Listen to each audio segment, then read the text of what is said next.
So I decided to make the switch from Abbot Labs Precision Extra to Keto Mojo. So these are the devices I'll be talking about today. And the real question is why even bother? Well, I'll be honest, I don't really like this one. That's the first thing. I've never liked the Abbott Labs company, the way they work, and not necessarily the way they work. They're not made for the keto community. So that was the first thing, and it's not built for keto. It's hard to get the strips. They're expensive. There's not really much education or any kind of training or anything around this. So that was the first thing. And then I heard about this thing. There's a bunch of people talking about this in the keto community, the fasting community, intermittent fasting community, all of that. And it was just like, all right, fine, I'll make the switch. If you're measuring every day, it's a pretty big ordeal to switch to another device. So decided I'd go ahead and take the plunge because of a different reason. The second reason I wanted to get this is I got into the long-term fasting, right? So the 2-day, 24-hour fast, 3-day fast, like those kind of fasts. And the whole reason for that is autophagy. So that GKI index, where you measure both your blood glucose and your ketones. I was pretty much just using this for ketones. And then when I found out about that fasting, I decided I would you have to measure both your blood glucose and your ketones. So you take your blood glucose, divide that by 18 to get into millimolars, then divide that by your ketosis reading. And that gives you a reading that you want to be between 1 and 3, so then you're getting the effects of autophagy, and you're in deep ketosis, so solid ketosis. So I was measuring and having to do all that math in my head, and I did not like that. So these guys decided that they were going to make that super simple. So when you buy the kit, it comes with both. Oh, by the way, you have to buy the blood glucose strips and the ketone strips and the meter all separately from Amazon and keep track of them separately. So it can be a real hassle. So these guys are like, we'll make it super easy. They send you a kit that has this meter and the blood glucose strips and the blood ketone strips, and they have an app that you can see all of this and keep track of it. With this guy, you cannot do that. You can't keep track of it all. You have to sit here and push the button and then just keep scrolling through. Oh, and battery's already dying. Look at that. But you have to just keep scrolling through to actually see your measurements. Very much a pain in the butt, and I usually have to keep a spreadsheet or something. So I'm really excited about this one, and I'll be going through some of my initial thoughts, how I've been using it. I'll be going over specifically initial thoughts, how I take my readings, which led to the bloody mess, and then the app itself, which to me is the best part about this whole thing.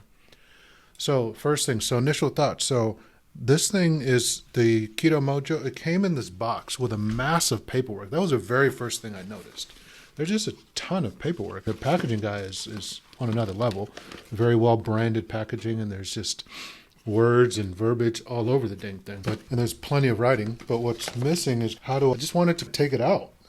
Where's the thing? And it ends up it was inside of this case that I had sitting on the counter because I was going through the thing looking for just the meter and the strips. So that when you get it, just make sure that you go into the case to find everything that you need. Now, the device itself, once you actually get it open, pretty simple. I just pulled a little strip out of the back, which for the battery, and that was pretty much it. I loved it. With the Abbot, there was a little bit more setup. You had to click and push a bunch of buttons, actually go buy the battery, which it didn't come with. So I remember I had to stop using it when I first got the Abbott Labs and go over to the store to get some of the batteries. Luckily, this one already comes with it. So I really appreciated that. And that was it. Then I punched a little button on the front, and that turns it on. And I had to sync it with the app, but honestly, I didn't have the app ready, so I had to download the app. So if you're going to use it, immediately get the app first before you turn it on, because it timed out. And then trying to get the Bluetooth to sync was a hassle afterwards, even finding where it was. I had to go back to all that documentation to figure that out. But either way, that was the first thing. The display, I will tell you, is much better than this display over here. Way better. Really had a lot more. And it's just way more convenient, way bigger, easier to hold in your hand. I can't tell you how many times I've dropped this thing. The case is way sturdier than this little janky thing that's some kind of fabric looking thing. It just looks cheap. And when I travel with it, it's always getting messy and muddy. And yeah, it's just a mess. And I'll tell you what, it actually is more resistant to water. Like in the bathroom, this is better to have sitting on the counter with stuff splashing than this guy's got a felt to it. That's something a little bit different. And yeah, that's my initial unboxing of it when I unboxed it. I did notice also that the strips, the way they're packaged, it makes it a little more difficult to open than the Abbott Labs one. I did the fact that on Abbott Labs, it has this little notch here, which makes it really easy to tear it open. With the Keto one, with the Keto Mojo one, wait, where do I open? Where do I tear? To make sure I don't hit. Okay, see, I got lucky. I didn't hit it. But now I got to get the strip out. I guess maybe I can tear it. Yeah, see, look at that. Now it's in there. It's a hassle trying to pull that out. Now, if I'm doing it wrong, that might be something I could use some help with. But I couldn't really find much documentation on how to really use this. So that was frustrating. And oh, by the way, guess what? I'm sitting in the bathroom on my iPhone trying to find videos about this, because in that massive documentation, they actually don't really talk about the actual experience of using it that much. And when you actually open it up, some of the help takes you to the app. In the document, it says use the app. Yeah, let's get started. Yeah, connect it to your app. Then if you need help, go to your app, which was frustrating. All right, then you go to the app. And the app, the Help Center, it takes you to the Help Center, which is in a browser window. So those are a little bit of frustrations. But that being said, I do like it so far. Like I said, the front of it, the display is really good, but it also has this nifty feature where something I didn't even know I needed, but on the back of it, it'll eject the strip, where on this one, you actually have to pull the strip out, which means you're touching the bloody tip, which I found interesting. I was fascinated by that. I didn't even know I needed that. So that being said, taking the readings. Actually, when you get the readings, so I'm going to open up a blood ketone strip. So with the Abbot Labs, the way it works, and this is how I ended up with bloody fingers, man. It was awful. So I'll show you putting it on, putting it in display. Abbot Labs, pull it out. You've got the white side, which is where you take your reading. And you've got the little black one, black strips. These go into the device. So put it into the device, and it turns it on. And what's interesting is with the Abbot Labs, you see that white part there, you can actually just put the blood on top of, so you prick your finger, obviously, and you put the blood on top of the white part. Doesn't matter. You can stab at the blood spot. You can put flat tip, and you can just wipe it on there, and it'll soak it up. And that's what I assumed would happen with this Keto Mojo. So with the Keto Mojo, look at this strip, right? Already, which way do I plug this in? And I guess immediately I thought this is what goes in, because, yeah, that's the idea. But where do I put the blood then? And honestly, I didn't realize. I've been doing this for years. I was actually looking for the white strip for where I put the blood, just a frame of mind. If you're coming over from Abbot, the white strip is the opposite. This is what goes into the device. And in this little strip here, I just didn't think anything of it and just decided I was going to take the blood and put it right on top, like I do with my Abbot. Wrong. That's what led to a mess. So I'm sitting here. Let me show you putting it in. So you slide it in. Obviously it begins. That's what turns it on. You take your blood. This little droplet is flashing to show you put the blood. But you put the blood, and what happens is you stab your finger. You have to actually, I still haven't quite figured out how to use it, so I'll do an update video where I actually use it. But you have to stab it into, from what I saw in the video, stab it into the pool of blood, the little droplet of blood. I messed up and was actually putting my drop of blood on top. So all that happened was I coated this top part with just more and more, and I kept squeezing my finger, trying to get more, and I would tap it, and it was just getting all over, and I would run out of this one because it was taking so long, and I ended up having to use a different finger, prick that, and push it in, and I was sitting there like stabbing at it, and it just wouldn't go, because apparently, from what I saw on a video, I actually had to sit there with bloody fingers, pull out my phone, get onto YouTube, and try and find it. I finally found a tutorial from the Keto, in the Help Center, the Keto Mojo people, where they said something about a proprietary technology that helps suck it. So from what I understand about that, it's you've got to put it directly into the pool of blood, and it will somehow pull it up. The unfortunate part is, because that is black, and the blood after it's used also gets dark, it's really hard to see when it's done. So literally I just sat there with it on, like, please just take it. I've had enough. And eventually it beeped and gave me the reading. So I was a little frustrated by that. It was a mess everywhere, blood everywhere. It was just awful. Know that.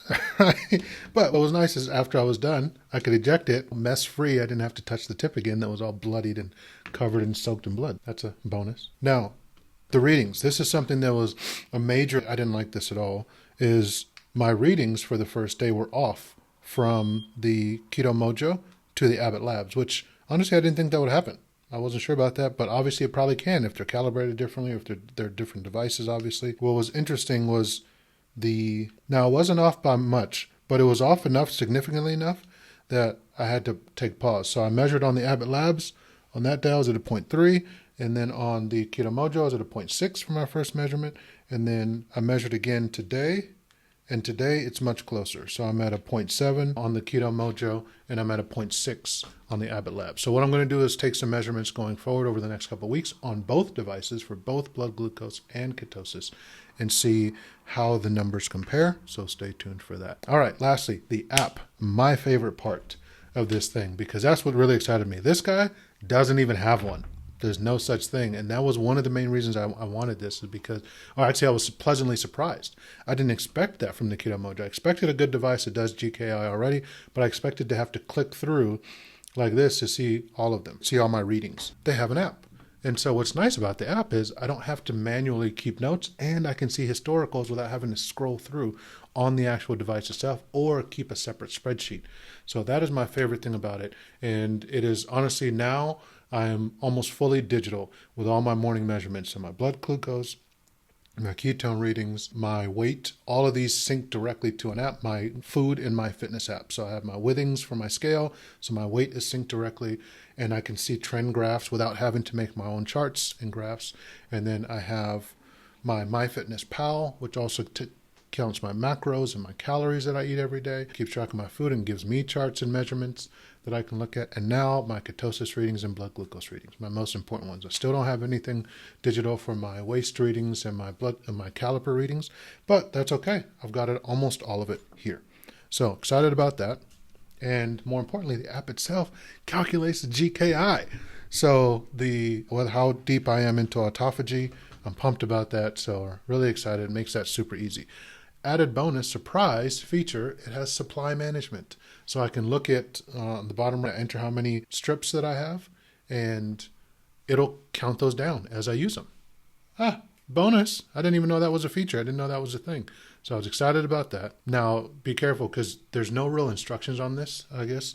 I was just happened to click on the settings, and I was like, oh, supply management. I wonder what that could be. I clicked them on, and I was like, where's the help? I went to the help center. There actually is no help center document about that. So I hope they figure that out soon. How do I use that? But when I went, and so I was like, where do I go to do supply management? So I went about my business, looking at the rest of the app, and I ended up getting to the home screen of the app, and I was like, oh, look at that, bottom right corner, supply management. Who knew? So I wonder if maybe if I'd seen that first, clicked it, and then it would have taken me to somewhere where I would have gotten help or an instructions. Perhaps when you get a new one, you tell me if that's how it works. But yeah. Now, I've mentioned this earlier already. The Bluetooth in it actually shocked me when I got so excited about the fact that I can sync it to the app that my second measurement that I took today, I actually didn't have my phone with me when I was in the bathroom. So doing my readings. So I waited tonight, later, that was in the morning. Later tonight, I went to look at my phone. I said, I want to see that trend line thing on my readings on the app. It wasn't there. I was like, what the heck is going on? This thing's broken. So I figured maybe I just hit sync. It sync on the app. It didn't sync, nothing. Because what it looks like is every time you take a reading, you've got to actually use the Bluetooth, resync through Bluetooth. It's not automatic. I thought it would be like with the Withings HealthMate scale, where that syncs through, I think, the Wi-Fi or Bluetooth. So as soon as I step off it, I guess it broadcasts, it beams, and I just get a notification on my phone that it has synced. With Keto Mojo, you actually have to manually go into the app and sync it for it to show up. So something to remember to do. And also about this app is it syncs your blood glucose to Apple Health, which I think is really cool, because as much as great as it is to have these 3 different apps, MyFitnessPal, the Withings HealthMate scale, data with my weight, and now this, it would be nice to have them all in one place instead of 3 different apps. So blood glucose syncs over, so that's now going to be syncing to Apple Health, and I'll be able to look into one place to find it. Unfortunately, blood ketones don't go over there, but apparently that's not these guys' fault. It's Apple just doesn't have it, apparently. Either way, and the GKI isn't over there either. So still not entirely seamless and easy, but I'm glad it's all at least digital now. Now, that's it.